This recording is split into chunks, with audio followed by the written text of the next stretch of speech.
Salut, c'est Tug. Dans cette vidéo, on va démontrer la formule du binôme de Newton. Ça va nous conduire à manipuler les sommes et aussi à utiliser la technique du changement d'indice. Bon, si tu es en prépa ou en études supérieures, je te cache pas que c'est un exercice que tu dois maîtriser et qui est vraiment intéressant pour bien maîtriser les sommes. Alors accroche-toi jusqu'au bout, c'est parti!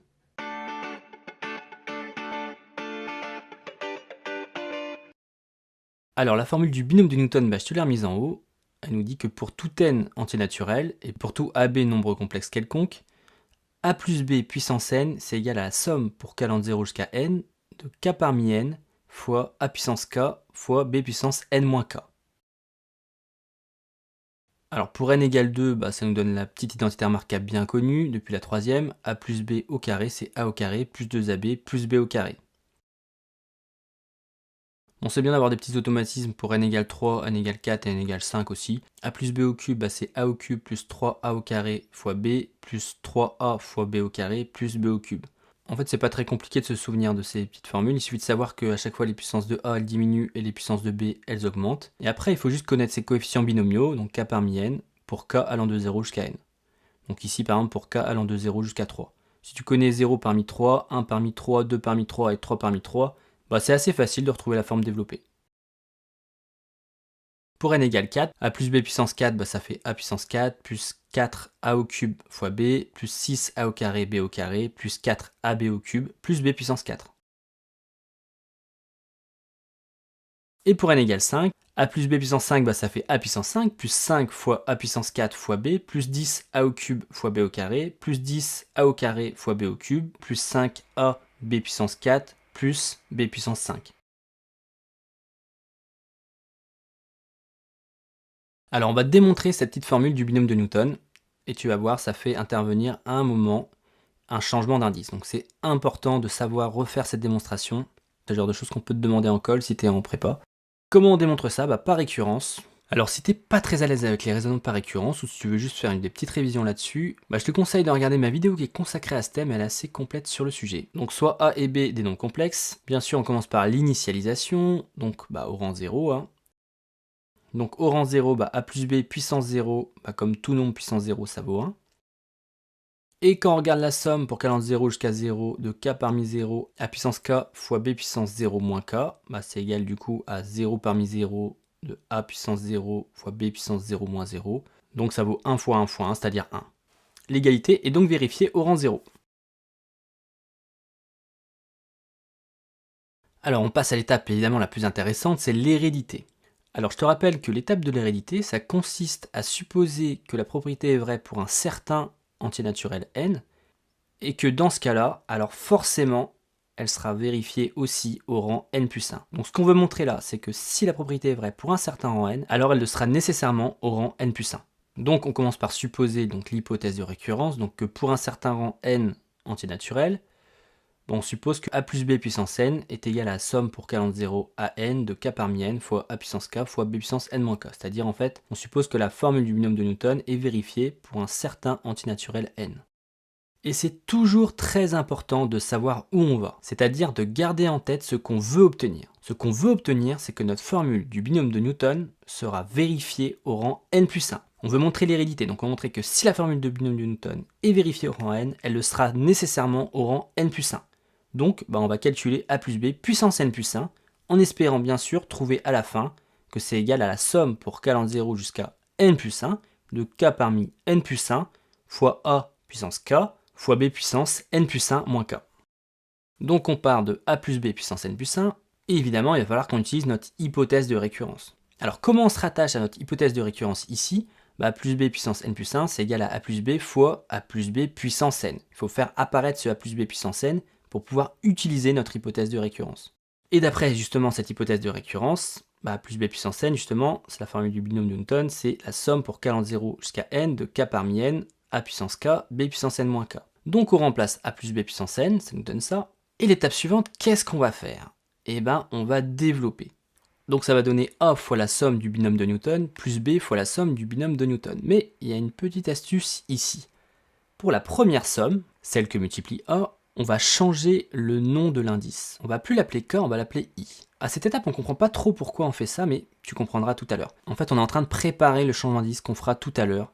on aura besoin de revenir à la lettre K tout à l'heure après un changement d'indice pour regrouper des termes entre eux. Mais ça paraîtra plus clair tout à l'heure. Tout ce que tu dois comprendre pour l'instant, en fait, c'est qu'on change le nom de la lettre. Ça n'a pas d'incidence, c'est la même chose. C'est exactement la même somme. On a juste changé le nom de la lettre de l'indice. On a juste changé le nom de l'indice, mais la somme reste complètement la même. Mais en fait, on a juste fait ça pour préparer un changement d'indice qui nous permettra de revenir à la lettre K tout à l'heure. Bon, maintenant, on va rentrer A et B dans nos sommes. Donc A, au lieu d'être puissance I, devient puissance I plus 1. C'est logique.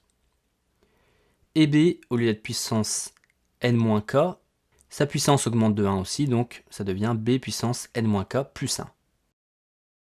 Alors c'est là que va intervenir notre fameux changement d'indice. Ça va être un changement d'indice K égale I plus 1. Alors qu'est-ce qui justifie ce changement d'indice? Pourquoi on va le faire? Notre but, ça va être de rassembler des termes entre eux. En fait, dans notre somme de droite, on voit apparaître quelque chose d'assez intéressant. On voit A puissance K fois B puissance n-k plus 1. Et ça, c'est vraiment intéressant parce que, justement, à la fin, toujours garder en tête ce qu'on veut obtenir à la fin, on veut obtenir A puissance K, B puissance n plus 1 moins K, c'est-à-dire en fait la même chose. Donc au niveau des puissances sur A et B, c'est exactement ce qu'on veut obtenir à la fin. Donc ça, c'est pas mal. Donc l'idée, c'est d'essayer de retrouver la même chose au niveau du A puissance I plus 1, B puissance n moins I.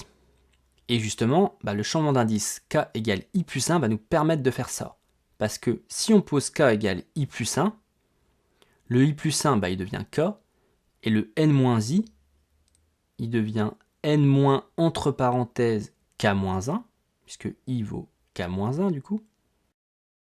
Et n moins entre parenthèses K moins 1, du coup, ça fait bien n moins K plus 1.